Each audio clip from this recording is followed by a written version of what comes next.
Hong Kong. Alam mo si Francis kasi, parang bata yan. So talagang inaalagaan siya ni Pia. Lahat kami nag-aalaga sa kanya, spoiled siya kay Pia. And the couple, very naman din sila, very generous yung couple na yan. So anytime na gusto ni Francis pumunta sa ganito, sama kami, sama, ganyan, lakad-lakad, masaya. Yung kasal simple lang. Kasi nga sa one of the courthouses lang nag-ano lang nga kami, yung ano ba yun, yung MTR. Yun lang yung mga papunta dun sa courthouses. Kasi may area dun na nandun ang mga courthouses. Tapos dun ka magpapakasal.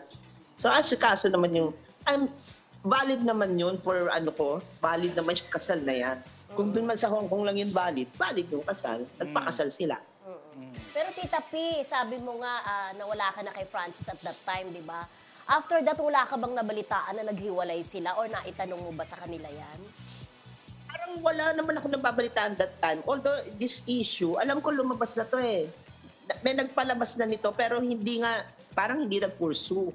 Parang yun, the same girl, lumabas na yan. So hindi lang yung pinansin ni... Basta kilala ko kasi si Pia, hindi niya papansin yung mga ganyang mga bagay, lalo na if it concerns her family.